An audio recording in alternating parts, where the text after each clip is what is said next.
दरवर्षीप्रमाणे याही वर्षी बीडचे ग्रामदैवत असलेली खंडेश्वरी देवी नवरात्र महोत्सवास प्रारंभ झाला असून मंदिर समितीच्या वतीने येणाऱ्या भाविकांसाठी खास तयारी करण्यात आली आहे। यावर मंदिर समितीचे विश्वस्त काय म्हणाले पाहूया। बीडचे ग्रामदैवत असलेली खंडेश्वरी माता ही नवसाला पावणारी देवी म्हणून ओळखली जाते।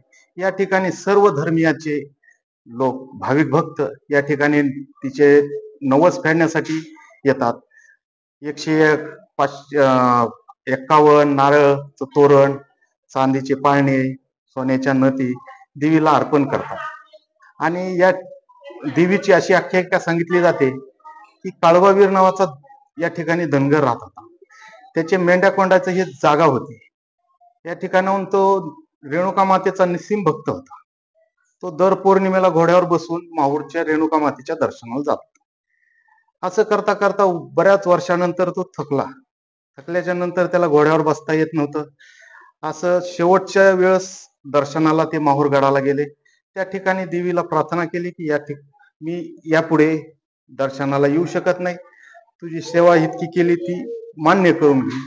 त्या ठिकाणी देवीने साक्षात्कार दिला की तू माझे आतापर्यंत बऱ्याच वर्षापासून माझ्या दर्शनाला येतो, तुला सेवाचा मी तुला हे करते, त्या तू पुढे जा, तुझ्या पाठीमागे मी येते आणि ज्या ठिकाणी तू माझ्या पाठीमागे बघशील त्या ठिकाणी मी थांबेल। असं करता करता ते काळबावीर नावाचे धनगर या ठिकाणी आले आणि त्यांना वाटलं की बाबा खरंच देवी आली का नाही ते पाहावे, म्हणून पाठीमागे बघितले असता देवी स्वयंभू खडकातून वर आली आणि सेवेला तिथून पुढे खंड न पडता त्यांनी सेवा केली या ठिकाणी।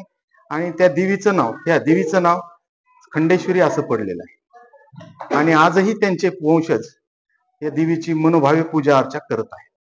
काय सांगाल, नवरात्र उत्सव सुरू झालेला आहे, कशा पद्धतीने आपली तयारी आहे? खंडेश्वरी देवी संस्थान स्थापना 1964 पासून आहे आणि खंडेश्वरी देवी हे ग्रामदैवत आहे। सगळ्या पंचकृषीतले आजूबाजूचे खेडे पाडे शहर या मातेच्या दर्शनासाठी येतात। सर्व धर्माचे लोक या दर्शनासाठी येत असतात। देवी नवसाला पावणारी आहे। नवसाला देवी पावल्यानंतर इथं बरेच लोक नारळाचं तोरण, 101 नारळाचं, कुणी पायी चलत येतं, कुणी गुडघ्यावर चलत येतं वाद्य वाजवीत। आणि दररोज जवळपास सकाळी 5 ते 10,000 आणि संध्याकाळी 5 ते 10,000 लोक दर्शन घेतात। मंदिर संस्थांनी जवळपास 40 CCTV कॅमेरे परिसरात आणि मंदिरात लावलेले। स्वतःची सुरक्षा व्यवस्था या दिवसभर 15 गार्ड, 5 महिला गार्ड आणि रात्री 10 गार्ड अशी स्वतंत्र सुरक्षा व्यवस्था मंदिराकडून केली जाते। जवळपास बारीत जर लागलं तर 20 मिनिटात लोकांचं दर्शन होईल अशी व्यवस्था करण्यात आलेली आहे। पहिल्या माळेला घटस्थापना 11:30 वाजता होऊन 2 वाजता दर्शन बारी सुरू झाली, त्यावेळेस पासून दर्शन सुरू झालेले। मंदिर सकाळी 4:30 वाजता उघडतं, काकडा आरती होती, 8:30 वाजता पहिली आरती होती, दुपारी 12 वाजता मातेस महानैवेद्य होतो, संध्याकाळी 7:30 वाजता दररोज छबिना पालखी मिरवणूक मातेचा निघतो आणि 8:30 वाजता महाआरती होऊन मंदिर रात्री 12 वाजता बंद होतं। सप्तमी, अष्टमी, नवमीला मंदिरात नवचंडी याग होतो। दशमी दिवशी उपास सुटते, त्या दिवशी मंदिरात महाप्रसादाचा कार्यक्रम जवळपास 5 ते 6,000 लोकांसाठी होतो।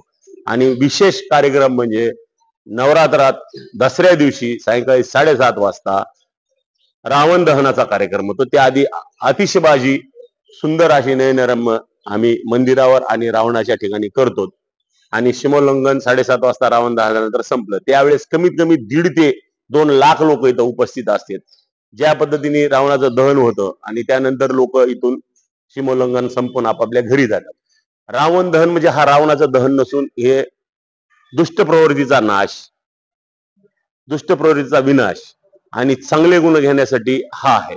महिषासुर मर्दन देवीने ज्यावेळेस दसऱ्या दिवशी केलं होतं, विजयी झाली होती देवी, ते विजय त्याचा आहे की धर्माविरुद्ध जाणारे दुष्ट प्रवृत्ती जे लोक आहेत यांचा नाश होणं आणि लोकांना चांगल्या धर्माचं आणि चांगल्या विचार करण्याची प्रवृत्ती लोकात यावा यासाठी हे रावण दहन हे प्रकृतीत काय। रावण फार मोठा विद्वान माणूस होता, रावण दहनच नाही, हे खरं दहन आहे महिषासुराचं जे मातेने केलेलं आहे।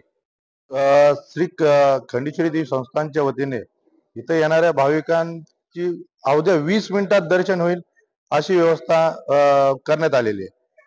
सुरक्षेच्या दृष्टिकोनातून आम्ही यावर्षी तालुक्यातून जे येणारे भाविक आहेत त्यांच्या वाहन पार्किंगची व्यवस्था आम्ही तालुका क्रीडांगणमध्ये करण्यात आलेली आहे.